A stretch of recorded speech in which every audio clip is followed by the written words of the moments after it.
सनई चौघडे मालिकेच्या येणाऱ्या पुढील भागात आपल्याला असं बघायला मिळत आहे की पमा आता शुद्धीवर आलेली असते.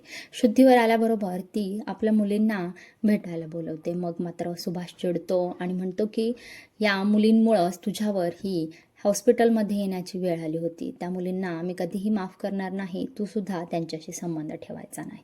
मग मात्र पमा सुभाषला समजावते आणि त्याला म्हणते की अहो, आपल्याला अशा मुली मिळायला आपलं भाग्यच आहे, कारण की शर्वरीने जे काही केलं ते असावरीचा जीव वाचवण्यासाठीच केलेलं आहे आणि बहिणीला वाचवायलाच हे सगळं केलेलं आहे. त्यामुळे आपल्या मुलींना आपण माफ करून टाकूया. आणि मग इकडे शर्वरी ऑफिसमध्ये पोहोचलेली असते. जयला पाहून शर्वरीचं मन भरून आलेलं असतं. शर्वरी जयला म्हणते की शायनर, तुझ्यामुळेच आज माझी ताई वाचलेली आहे, नाहीतर तिचं काय झालं असतं हे मी कल्पनासुद्धा करू शकत नाही. त्याच्यामुळे शायनर, खूप खूप थँक्यू.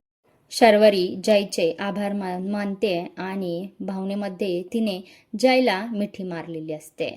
आणि अशा प्रकारे जय आणि शर्वरी आता हळूहळू खूप एकमेकांच्या जवळ येतील. आणि हे पाहायला तुम्हाला आवडेल का? नक्कीच मला कमेंट करून सांगा.